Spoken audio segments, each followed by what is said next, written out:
Let's just dive right into this. Welcome to our explainer, where we are going to completely demystify Chapter 8 of Class 12 Physics. We're going to take all those dense mathematical theories and transform them into a really fascinating journey. We're exploring the invisible waves that literally power our modern universe. We're talking about everything from the smartphone in your hand right up to the light from the sun. So here's our agenda for today. First, the missing current mystery. Second, the birth of EM waves. Third, the nature of EM waves. Fourth, the electromagnetic spectrum. And finally, number 5, real-world applications. All right, let's kick things off with Section 1, the missing current mystery, a 19th century mystery. Now, to really grasp electromagnetic waves, we actually have to go back in time to a paradox that completely stumped physicists in the 19th century. Just imagine charging a simple capacitor, like the one sitting inside your phone charger right now. We know from Ampere's law that an electric current flowing in a wire produces a magnetic field around it. But what on earth happens in the empty gap between the two plates of a charging capacitor? There are absolutely no physical charges crossing that empty space. And yet, there's a magnetic field there. Ampere's law basically failed right at this spot. So the big question was, how does a changing electric field bridge this empty gap? Take a look at this. You can clearly see the conduction current flowing through the wires on the left and the right. But right there in the middle, perfectly sandwiched between the positively and negatively charged plates, there is just an electric field. And that field is rapidly changing as the charge builds up.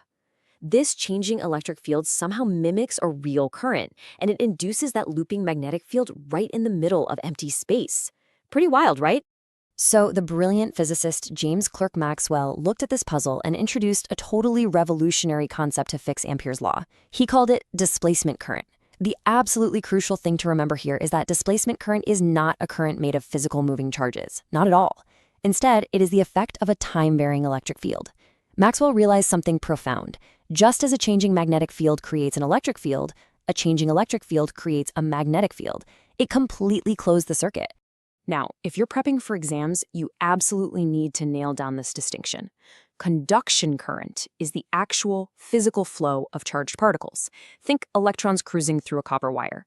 Displacement current, on the flip side, only exists where an electric field is changing over time, like in that empty gap of a charging capacitor we just talked about. So they have totally different origins, but they both produce a magnetic field. This brilliant insight is what finally unified electricity and magnetism into one single consistent framework. Moving right along to Section 2, birth of electromagnetic waves, Maxwell's prediction. See, Maxwell's theoretical fix didn't just solve a tricky capacitor problem. It predicted entirely new phenomena. Let's break down exactly how we create these waves. A stationary charge, well, that only gives you a static electric field. What about a charge moving at a steady, uniform speed? That gives you a steady magnetic field, but still, no waves. But, and this is a massive exam takeaway, so pay attention, if you accelerate or oscillate a charge, that is exactly when you get electromagnetic waves. The changing velocity creates an oscillating electric field, which in turn creates an oscillating magnetic field, and boom, you have radiation. Just look at the beautiful geometry of this setup. What you're seeing is the anatomy of an electromagnetic wave propagating through space. Notice how the electric field, represented by those pinked arrows, and the magnetic field, the blue ones, are oscillating completely perpendicular to each other. And not just that, they're perpendicular to the direction the wave itself is traveling. Because they're constantly changing, they actually continuously regenerate each other. It's basically a self-sustaining loop of energy that can travel endlessly through a vacuum, completely free from the wires that originally generated it. Okay, let's jump into Section 3, Nature of EM Waves, Physical Properties. Let's zoom in on their physical properties and behaviors. We've got a quick exam prep checkpoint here. The phrase EM waves are transverse is incredibly precise. As we literally just saw, both fields oscillate perpendicular to the direction of propagation. A super common mistake students make is confusing electromagnetic waves with sound waves. Remember, sound waves are longitudinal. They compress and expand in the exact same direction they travel. EM waves, strictly transverse. And unlike sound, they absolutely do not require a material medium. They can travel perfectly fine right through the empty vacuum of space. And when they do travel through that vacuum, they do it at the absolute ultimate speed limit of the universe, 3 × 10⁸ meters per second. Yep, that is the speed of light. The crazy thing is, Maxwell's equations actually predicted this exact speed, which led to the absolute mind-blowing realization that visible light itself is just an electromagnetic wave. Since all EM waves travel at this exact same constant speed, c, in a vacuum, their frequency and wavelength are directly linked by the equation c equals nu times lambda. Let me give you a brilliant one-mark exam trick for this. If a question asks you to find the wavelength of, say, a 90 megahertz radio station, you divide 3 times 10 to the 8th by 90 times 10 to the 6th. The trick is to memorize canceling the powers of 10. So 10 to the 8th divided by 10 to the 6th just leaves you with 10 squared, or 100. It makes doing the mental math incredibly fast during a high-pressure test. Next up is Section 4, the electromagnetic spectrum, the big picture. Let's step back for a second and look at the big picture, because visible light is honestly just one tiny sliver of this whole phenomenon. Mapping this out reveals the vast, really infinite continuum of these waves. Down on the right side, we have these long, lazy radio waves with very low frequency and low energy. Then, as we move over to the left, the wavelengths get shorter, the frequency increases, and the energy ramps up immensely. We pass through microwaves, infrared, that tiny little sliver of visible light, into ultraviolet, X-rays, and finally hitting those intense atomic-sized gamma rays on the far left. So the absolutely crucial point here is that fundamentally, every single one of these waves is made of the exact same stuff, oscillating electric and magnetic fields traveling at the speed of light.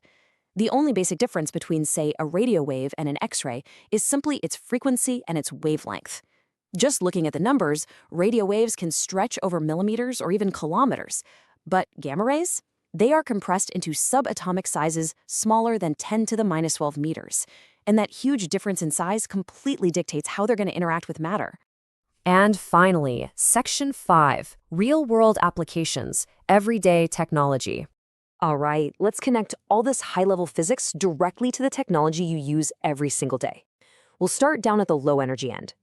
Radio waves are produced by the accelerated motion of charges in conducting wires, and they literally power our wireless world. Everything from FM radio to your cell phone, which actually operates right in the ultra-high-frequency band. Just above that, we've got microwaves. Because they have a shorter wavelength, they're absolutely perfect for line-of-sight radar navigation for aircraft. And what about your microwave oven?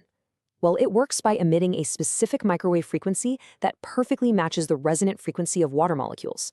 It essentially makes them vibrate and heat up your food from the inside out. Moving up the spectrum a bit, we hit infrared waves. These are often called heat waves because they actually vibrate entire molecules. You're using them every single time you click a TV remote. Then, of course, we have visible light. Now, what's really fascinating about this is the evolutionary aspect.